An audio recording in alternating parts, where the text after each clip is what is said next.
Hi everybody, we're going to make some peanut butter cookies today. Pretty simple and straightforward. I'm sure y'all have made them, or a lot of you have made them. If you haven't, it's a good starter recipe, as well as the strawberry jam, which I just put up on YouTube uh, because uh, it took a long time to make, but it's delicious. But anyway, these peanut butter cookies are real good for fall time, for Halloween and Thanksgiving. They're not really a Christmas cookie, but if that's what your family likes, then by all means go ahead and have it for Christmas. But it is more of a fall cookie. So I thought I'd show you how to make it. There's a few tricks here. We'll just show you how to make it. So we're going to do it a little bit backwards for brevity's sake, because it takes a while to make the dough, chill it, and then make the cookies and bake them and stuff. So I just kind of cut it into other ways. So I've already made some of the dough and I've chilled it and it's ready to mold, and I've already baked some cookies to show you some different things. So we're going to go ahead and get started. So as you can see, this cookie is a little bit just sparkly a little bit. That's because you roll the little dough, you make the dough into little balls and you roll it in sugar. And that makes the little sparkly. I don't think you can probably see it on there, but it's just cute as can be. So I have one of these, and that makes uniform size cookies, which really works well for kids and even grown-ups that fight over the largest cookie. You can put it into that by getting one of these little babies and make them all the same size. And they got to suffer with all the same size cookies and find something else, maybe something worthwhile to argue about. So, okay, you chill the dough, because if you don't, it just is really hard to make into a ball. It'll stick to your hand. So you just dump it in your hand, roll it a little bit so it's like that. It's cracked a little bit. That's okay. Roll it in the sugar. I got just a little bowl like this from Dollar Tree for $1.25, and it works great. So I was gonna do another one, but I wasn't gonna really make you. So you just dump it in your hand, roll it very lightly, and you make a ball out of it. And you roll it in sugar, and you put it on the pan. Then you take a fork, because it's important to make the design in it. Let's get going this way. It's important to make the crisscross design. So you take the fork, but here's a little trick with the fork. You want the bottom side sticky. So you take your dough and just press it in there a little bit, get it a little bit sticky, and if some dough comes out, just take it off. But you want it a little bit sticky so it'll stick to the sugar. So you just do that, seeing how well it sticks to the fork. See? And you flatten it, not too hard, and you can kind of pull it out. So if you lift straight up, it kind of pulls up some of the dough. And then you just, once again, run it in there, and you do the other direction. So you've got a crisscross pattern on it. And I'm just going to do two of these. I practiced with, or experimented with, putting the fork in flour, and you can do that if you want less sugar.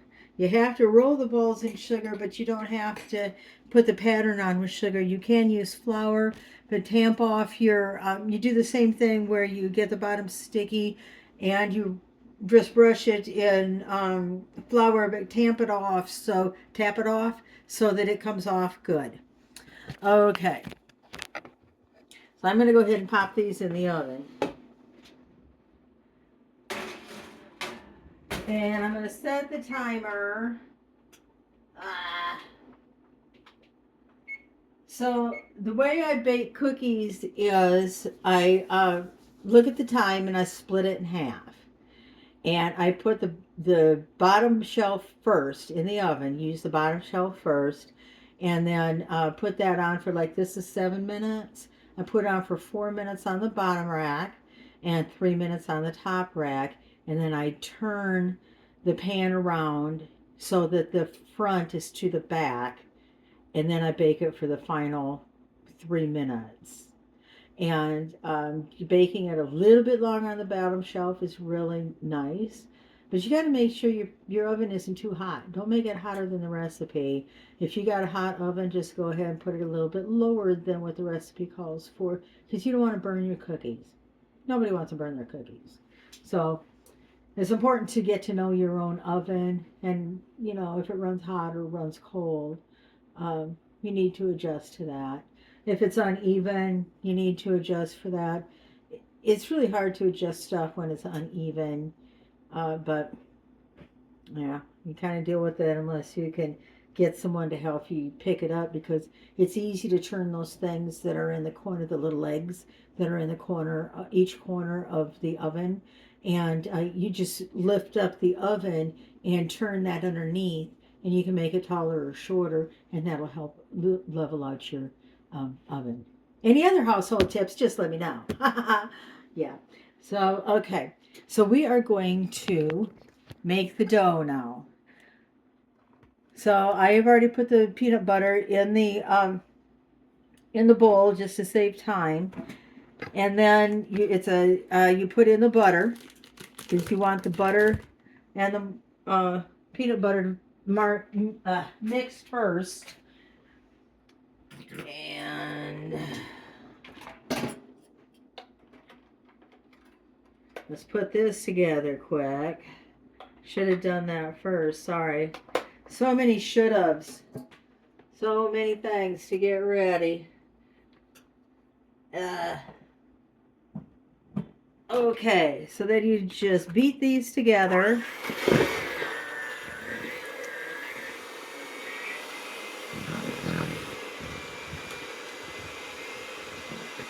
You want to be sure to get all the butter in there.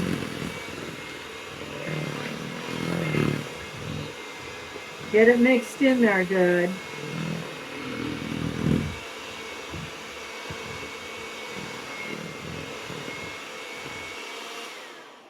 Okay. So it looks like that. It's pretty good. Still a few more chunks. Don't worry about that. We're going to be putting in sugar, and that's going to take care of all that. So we're going to scrape the sides and scrape the bottom. Just get her all in there. Okay, then, and another thing with the dough, when you're making cookie dough between pans while it's in the oven, stick it back in the freezer so it'll stay nice and firm for you. So I'm going to do that.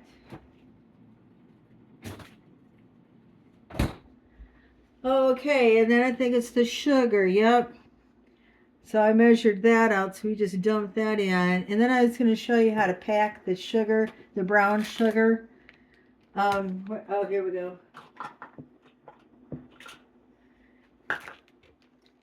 So you'll see that in recipes, it'll say firmly packed, a packed half a cup of brown sugar. Oh, there goes my, I shouldn't have put cookies in, I guess.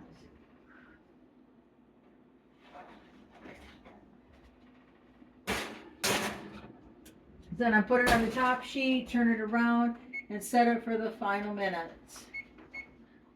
And then it'll turn out good. So to pack the brown sugar, you put a cup in. Now if it calls for a cup, try a half a cup at a time, because it's kind of, doing a cup is a little more difficult. So especially if you just start, if it calls for a cup, do a half cup. So see how I'm pushing it in?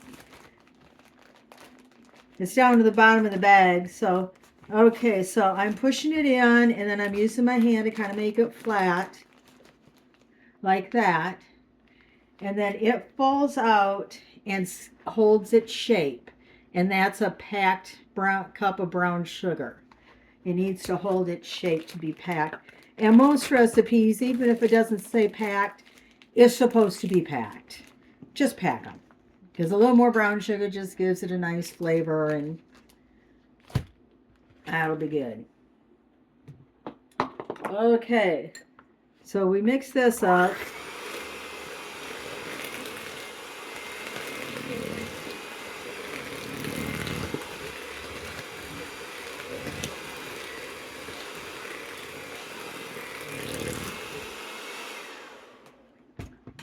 Okay, then we mix it up. Or scrape it up, I mean. So it's starting to come together. This is what it looks like now. I'm going to put in the egg and the vanilla. Gotta grab the egg. I didn't get that done. I thought about it, but it left my mind as quick as I thought about it. You know how that goes. As soon as you think of it, it goes away. Okay, so we got to put in 1 egg, and you don't have to beat it first. You just dump her in there. And a 1/2 teaspoon vanilla, but sometimes it goes over, so I'm going to start with a 1/4 teaspoon first, and then with the second 1/4 teaspoon. Got to be a little bit more careful. A little extra vanilla is not bad. A lot of extra vanilla is bad. So I use vanilla extract. And the difference between the extract and the imitation vanilla is that the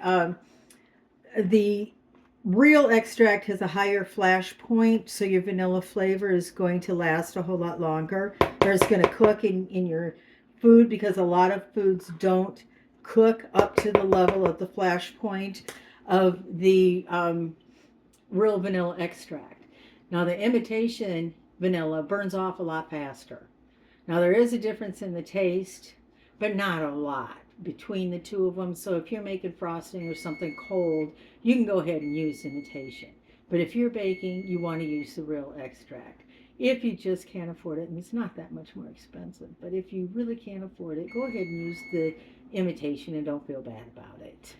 At least you baked something, right? You gotta take the cookies out.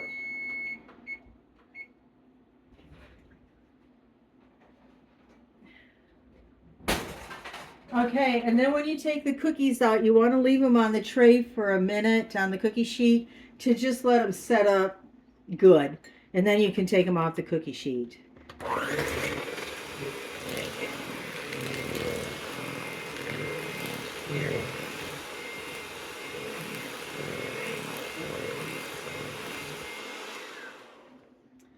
Okay, so it's coming together good.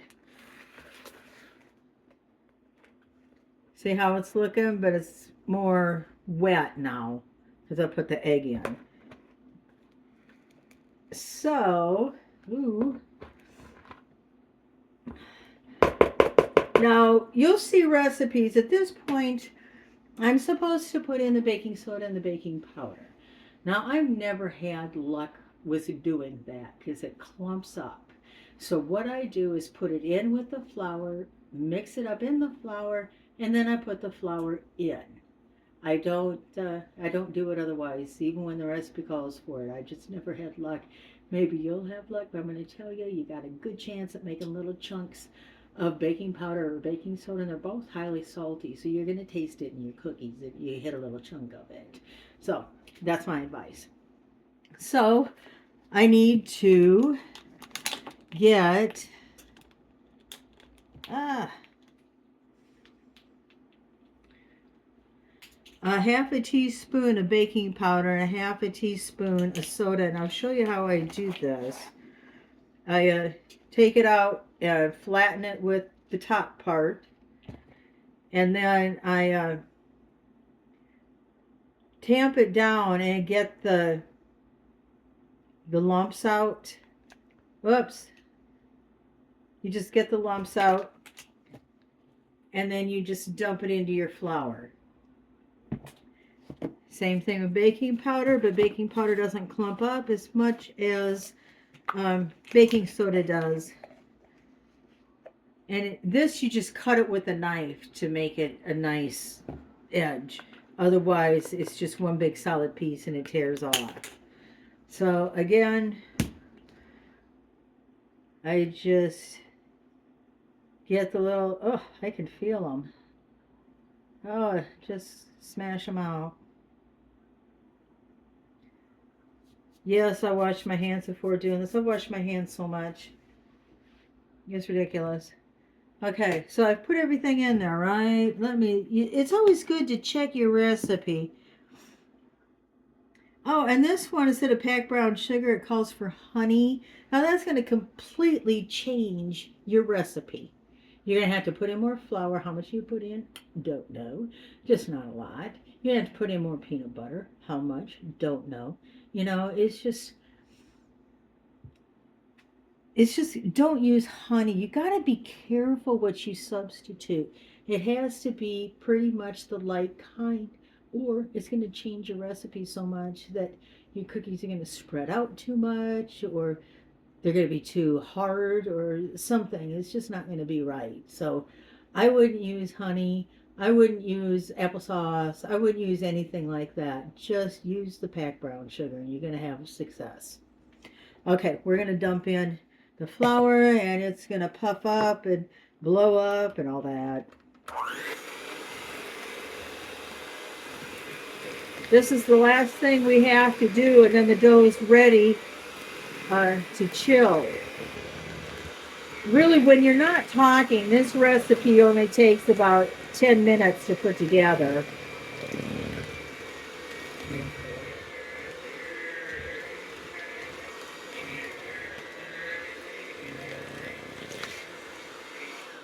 Okay, I got to scrape down the sides. Scrape, scrape, scrape.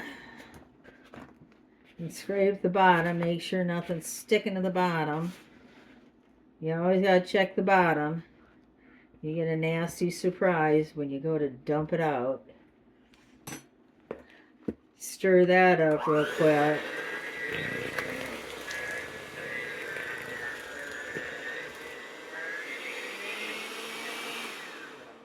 Okay, so